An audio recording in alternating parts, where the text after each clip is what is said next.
LB Nagar అంటేనే complete గా ఉద్యమానికి పూరిటిగడ్డగా చెప్పొచ్చు.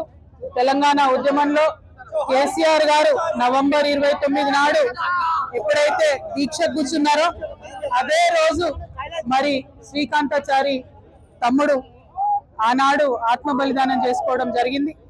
ఆ తర్వాత హాస్పిటల్లో ఉంచి తమ్ముడిని కాపాడుకునే ప్రయత్నం ఎంత చేసినా కూడా అది సాధ్యపడక డిసెంబర్ 3వ తారీఖు నాడు మరి తను ప్రాణాలు వదిలిన విషయం కూడా మనందరికీ తెలిసిందే. ఒక పక్క దీక్ష, ఇంకొక పక్క ఈ బిడ్డలు చేస్తున్నటువంటి త్యాగాలు, ఇంకొక పక్క వారి స్ఫూర్తితోని యావత్తు తెలంగాణ కూడా రగిలి ప్రతి ఊర్లో కూడా దీక్షా శిబిరాలు వెళ్ళడం, ప్రతి ఊర్లో కూడా ఆడబిడ్డలు బోనాలు బతుకమ్మలు ఎత్తుకొని ప్రొటెస్ట్ చేయడం, విద్యార్థులు అన్ని యూనివర్సిటీల్లో మరి పోరాటం చేయడం, ఉద్యమకారులు ఎక్కడికక్కడ పంతం పట్టుకొని ముందుకెళ్లడంతో ఇవాళ రాష్ట్రాన్ని సాధించుకున్న విషయం మనందరికీ తెలిసిందే. మరి శ్రీకాంతాచారి త్యాగాన్ని మాటల్లో కొలవలేము, అట్లని ఏమని మరి శ్రీకాంతాచారి త్యాగాన్ని కొలవాలో కూడా తెలియనటువంటి పరిస్థితి. శ్రీకాంతాచారి లాగా ఇంకా 1200 మంది బిడ్డలు కూడా అసూలు బాసినటువంటి విషయం మీ అందరికీ తెలిసిందే.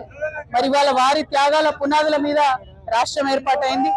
ఏర్పాటైన రాష్ట్రంలో ఆనాడున్న బీఆర్ఎస్ గవర్నమెంట్ మరి కొంతమందికి న్యాయం చేసింది, ఇంకా న్యాయం చేయాల్సిన వాళ్ళు ఎంతో మంది ఉన్నారు. ఆనాడు ఉద్యమంలో ఉన్నటువంటి అనేక మందిని మరి గౌరవించుకోవాల్సినటువంటి అవసరం ఉన్నది, ఉద్యమకారులను ఆదుకోవాల్సినటువంటి అవసరం ఉన్నది. మరి ఆనాడు ప్రభుత్వం అమరవీరుల పేరు మీద మంచి స్తూపాన్ని నిర్మించింది, కాకపోతే ఏ ఒక్క ప్రాజెక్టు కూడా మరి ఏ ఒక్క అమరవీరుడి యొక్క పేరు పెట్టలేదు. మరి ఇప్పుడు కాంగ్రెస్ ప్రభుత్వం వచ్చింది, వాళ్ళు అదే చెప్పొచ్చిండు, మేము అమరవీరులను గౌరవిస్తామని చెప్పింది. కానీ రాజీవ్ గాంధీ పేరు, ఇందిరాగాంధీ పేరు, ఆఖరికి మన్మోహన్ సింగ్ పేరు పెడుతున్నారు. కానీ ఏ ఒక్క పథకానికి కూడా శ్రీకాంతాచారి పేరు పెట్టాలన్న మనసు మరి కాంగ్రెస్ ప్రభుత్వానికి వస్తలేదు, ఆనాడు బీఆర్ఎస్ ప్రభుత్వానికి కూడా రాలేదు. ఈ ఒరవడి మారాలి, నిజంగా త్యాగం చేసినటువంటి వాళ్ళ పేర్లు చరిత్రలో నిలబడాలి. దానికోసం మనందరం కూడా ప్రయత్నం చేయాలి. ఒక పక్క మన బిడ్డలు రాష్ట్రం కోసం మన ప్రాణత్యాగం మనం చేసుకుంటే, సినిమా యాక్టర్ అయిన పవన్ కళ్యాణ్ ఆనాటి నుంచి ఈనాటి వరకు మనకు వ్యతిరేకమే. ఇవాళ కూడా ఆయన మాట్లాడుతున్నాడు, తెలంగాణ నాయకుల దిష్టి కళ్ళతోని కోనసీమ పాడైంది అంటున్నాడు. మనం ఎన్నడూ దిష్టి పెట్టలే, కోనసీమ బాగుంది, కోనసీమ ఎట్లుందో అట్లా తెలంగాణ కావాలనుకున్నాం తప్పితే ఏనాడు కూడా తెలంగాణ బిడ్డలకు మనస్సు చిన్నగా ఉండదు, పెద్దగా ఉంటుంది, పెద్దగా ఆలోచిస్తాం. మేము ఇప్పుడు కూడా చెప్తా ఉన్నాం, పవన్ కళ్యాణ్ గారు మా రాష్ట్రం ఏర్పడి 12 సంవత్సరాలు అయింది. ఈ 12 సంవత్సరాల్లో మేము ఎప్పుడు కూడా ఒకటే మాట అన్నాం, జై తెలంగాణ జై ఆంధ్ర అన్నాం. తెలంగాణ ఎంత బాగుందో ఆంధ్ర కూడా బాగుండాలన్నాం. నేను ప్రత్యేకంగా లోక్సభలో నిలబడి ఆంధ్రకు ప్రత్యేక హోదా కూడా ఇవ్వాలని అడిగిన. మేము తెలంగాణ వాళ్ళం ఎప్పుడు కూడా పక్కోంది గుంజుకోవాలని చూడం, పక్కోడు బాగుంటే మా కళ్ళు మండయి, మేం బాగుండాలని కోరుకుంటాం తప్పితే పక్కవాడు చెడిపోవడాలని ఎప్పుడు కోరుకోలేదు. మా ఉద్యమంలో ఒకవేళ మేము అట్లా కోరుకున్నట్టయితే ఉద్యమ స్వరూపం వేరేలాగుండే, చెయ్యి ఎత్తలేదు మేము ఎప్పుడు కూడా.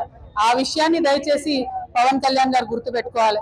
ఆనాడంటే మీరు సినిమా యాక్టర్ ఏమన్నా నడిచింది, ఇవాళ మీరు డిప్యూటీ చీఫ్ మినిస్టర్, మీరు ఆంధ్రప్రదేశ్ యొక్క ప్రజలను దేశవ్యాప్తంగా రిప్రజెంట్ చేస్తారు.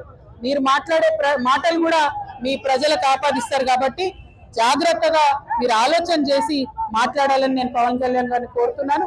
మరి అదే విధంగా రాష్ట్ర ఉద్యమంలో అమరులైనటువంటి వారికి మరొకసారి మనస్ఫూర్తిగా నివాళులు అర్పిస్తూ, ఉద్యమకారులకు సంబంధించి 250 గజాల జాగా, పెన్షన్, అదే విధంగా గుర్తింపు కార్డు ఏదైతే కాంగ్రెస్ ప్రభుత్వం ఇస్తానదో డిసెంబర్ 9 నాడు ఖచ్చితంగా అనౌన్స్ చేయాల్సిందే. చేయకపోతే మాత్రం ఉద్యమకారులందరం కూడా గవర్నమెంట్ భూములు తీసుకుంటాం, జాగృతి జెండాలు వాడతాం, భూ పోరాటాలకు ముందుకెళ్తామని చెప్పి తెలియజేస్తూ సెలవు తీసుకుంటున్నాను. జై తెలంగాణ. అసలైన తొలి వెలుగు. ఫాలో వాట్సాప్ @తొలి వెలుగు official.